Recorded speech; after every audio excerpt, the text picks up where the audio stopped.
For the first time this year, what's up, Union fans? Welcome to the 2026 season.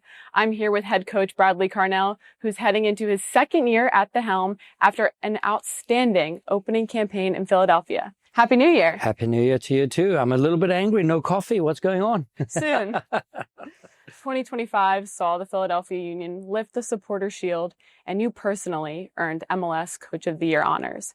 Did such success in year one generate even more excited for what's to come in year two? Yeah, listen, I take the personal accolades and forget about them very quickly. You know, in our business, it's very fluid, it's very daily, and we just focus on the present, right? So, you know, we've hit the ground running now, second day in training, and I told the guys now after the training session, second day in, they gave me goosebumps. Just what I've seen so far, it's been amazing.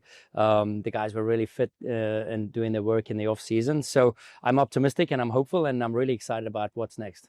Like you said, the team is back together, back to training, fast-paced and ultra-competitive as usual. From your perspective, what have these first couple of days been like? Yeah, obviously there's baseline testing. You want to get going and introduce some of the new guys and, you know, get the landscape of setting the tone straight away.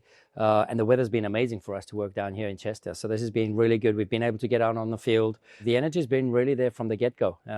There's a buzz, there's an energy. We're excited, I must say, from a coaching perspective, to train for a few days prior to us flying to Spain, to Marbella, and then playing straight away. Last year, we had one training session. We played then 45 to 60 minutes against Slavia Prague, who were preparing for the Europa League campaign. So it's like, oh my goodness. So a week here, getting the baseline testing, getting everything and the new players acclimated, and then we can head off into Spain on Saturday. So I'm really excited about that. While things have just kicked off around here this week, the preparations for the 2026 season have started long before this opening stretch. Can you describe what this offseason has been like for you, your staff, and the committee that's been put together to make team decisions? Yeah, what started off as an off-season became a continuation and a preparation and a planning for the new season. So, you know, I went home to see my family for 5 minutes. No, I'm joking.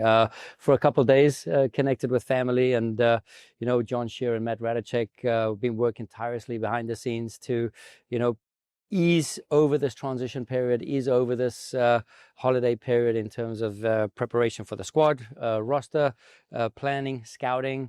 And it's always interesting to see a different side of the business. So I must say, in terms of how the players hit the ground running, I think we've hit the ground running too. And it's everyone of the highest caliber and capabilities in each domain and each department to make sure that we don't skip a beat. So what does that look like, right? So, you know, it's daily calls, check-ins, Zoom calls, player Zoom calls, potential signings. So we do our due diligence and really to go work behind the scenes in order to make sure that the type of profile, the type of player that we've scouted and committed to or commit to comes in here and has the ability to hit the ground running just based on the pure profile of what we are looking for within our identity. There's a lot of good players out there, but we're looking for the good players who fit our identity. And I think that served the Union well over the last couple of years. There were some significant changes to the roster in this offseason. How did those moves come to be, and where do you go from here? Yeah, you talk about if your team does well, it's no wonder that you're going to be getting a few phone calls. And obviously, Matt Radicek, John Shearer, my phone, the lines were buzzing up, heating up because, you know, the team did so well. And that creates a lot of interest, right? So, you know, the Union's had a great reputation of hiring good people and great players. And I think it's just that conveyor belt now, just to show what the Union's all about. You know, I think it's no surprise that, you know, we were sharper in our identity. We were aligned more than ever. And you could see what's possible in a short 12-month span. With those moves, this Philadelphia Union team became a very young one very quickly. Where are you hoping leadership stems from this year? Yeah, for me, leadership doesn't have an age. Leadership is with your voice and with your body. What are your actions? You know, you lead by doing or you lead by talking. And we know that, you know, Ale comes back for his 11th season. We know Andre Blake, you know, fighting for qualification for the World Cup. So, you know, just seeing those two bodies in training now and the presence that they possess, you choose not other than to follow. You have to follow those guys because you can just see their leadership. But then I see a Frankie Westfield, I see a Nate Harriel, Oluwetu Makanya now talking more than ever. And then strategic signings like Jeff Seri Larson, right? So he comes in now from Brian. You know, vice captain of his team. He's a leader, not just by talking, but also by doing. So in terms of character profile and character check, plus player quality, you know, we thought, you know, with him and the rest of the guys that we brought in, and we're not done yet. There's a couple of guys, and, you know, we'll speak about Ezekiel too. So, like you said, there's been some inbound players as well. It's been a really exciting time getting them integrated with the group. What have you seen from those players in their first couple of interactions with their new team? Ezekiel Alado comes in. He commands respect straight away, you know, with his body presence, with his body profile, his speed, his technical ability. He just commands it, right? So in the last 2 years, I think the club has given out, you know, record money in the striker department with Bruno Damiani last year, with a young DP, and now likewise with a Ezekiel Alado. So, you know, we have a project, we have a style of play, and we committed to that style of play. And I think by those two signings in the last 2 years, you can see in which direction this is going. So really excited about his profile as well. I think we're going to have a lot of fun. Now, there's still room on the roster to fill. Is it fair to say fans can expect a couple more announcements before the season starts? Yeah, 100%. There's a few irons in the fire, as we say, and we're not done looking. You know, the window still carries on for quite some time, and we have a big year ahead of us. We have the Champions Cup getting away in the middle of February, and then a couple of days later, the home opener, not the home opener, you know, we go away, travel to DC, and then we have 2 home games back to back. So it's a busy program straight away. And we're hoping for, you know, we set standards last year, and now we have to push ourselves. I can't tell you where we'll end in December, but I can tell you we'll commit every day to that process, because now we have a sample of what success looks like and how we should treat it and how we should go about it every single day. Without giving away too much, are there any specific position groups you have an eye on? Yeah, I mean, obviously there's a void left with Kai gone, but, you know, I've seen Frankie and Nate play excellent roles at left back or even left center back. So, you know, we know we can hit the ground running. We'll be confident of that. It's a position we are, I believe, on double up on every position, right? So, you know, even with Kai gone now, we still have a void to fill there. So we're in the market. We're looking. My Zoom calls are busy. You know, every 5 minutes feels like I'm having a Zoom call with a potential candidate. But that's the fun part of the off season and fun part of preparing for a new season. Because just as you've seen with the Jovan Lukic coming in, you know, and everyone back then, we let go of some players and there was like all this disappointment. But if you look in, you know, and bring in a character like Jovan, and he brightens up everybody's day, right? So there's always, my glass is always half full, not half empty. So that's how I look at it.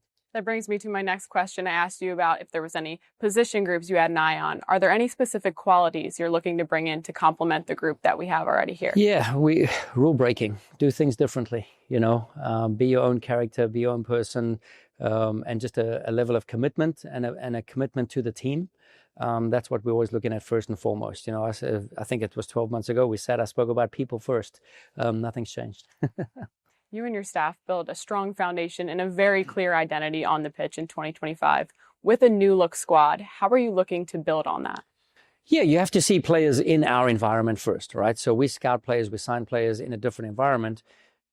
Our pressing triggers are different to their previous team triggers, right? So some press from outside to in or inside to out. And so there's a whole bunch of nuances that are different. How do they see and integrate into our sort of daily business?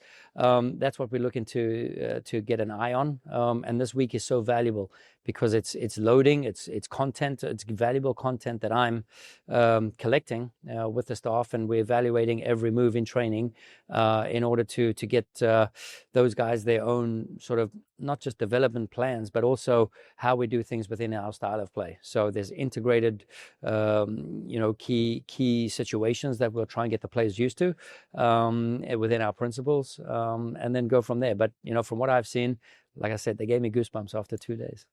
Next, we're off to Marbella, Spain for training camp and then Clearwater for preseason. Last year, you came in as a new head coach, essentially starting from scratch. After a year in Philadelphia under your belt, do you have different objectives and goals heading into this stretch ahead? Yeah, after a successful season, you don't want to change what's not broken, but you don't want to stagnate. right? So there's a couple of things that we've got up our sleeve, and we'll try and roll that out at a few different moments. How do we close out games better? How do we push the needle when we're a goal down? How do we, be even more dominant in the attacking end of the field? So, we went through our off-season data, and it's incredible. It's a unicorn season that we had, right? It's something that we had with the ball, against the ball. All the metrics were within our identity and the style of play. We were a tough team to beat, and that's our signature. We want to be tough, but we want to do it in our way.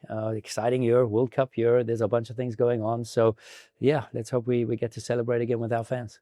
You've mentioned how essential these first couple of weeks before the season begins are for players, new and old. After seeing such success stories like Frankie Westfield, Owetu Makanya really step into much bigger roles in the 2025 season, is there any overarching messages or themes you're sharing with your team before heading into this long stretch before the season starts?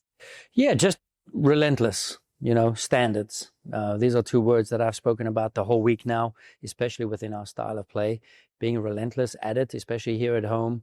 I don't know if I can say this, but I've got a sneak peek of our home jersey, and oh my goodness, it's amazing. It's the best I've ever seen, I think, in my 9 years here in America. So if that's not a reason to play for every single day and to wow the fans as we did, being unbeaten in 16 out of 17 in the regular season. So a lot to look back on. But I don't like to look back. I want to look forwards and move on to the next one. And tomorrow we have a training session. Then we have a game when we get to Spain 2 days later. So there's a lot on our plate, but it's exciting times ahead. My last question for you. What should Philadelphia Union fans be most excited for in the 2026 season? I think with the way that we play, and I think with the energy that we bring and the players that we've brought in, I always feel like we get better. And that's a high bar to set, right? So I can't tell you again what's happening in December, but I can tell you now we feel in a really good space, and we can't wait to go through this period of 6 to whatever weeks to get ready to present ourselves in front of our home fans. Eventually, we have 2 away games, one in Trinidad and one in DC, but then to crush it here at home, 2 games in a row to get the season, up and running. After a week of training here in Chester at the Wisfis Bank Sportsplex, the team is set to head to Marbella, Spain for 2 weeks of training on the coast. Coach, I'm looking forward to what's to come. Thank you for catching up with me. Looking forward to my coffee in Spain. Soon.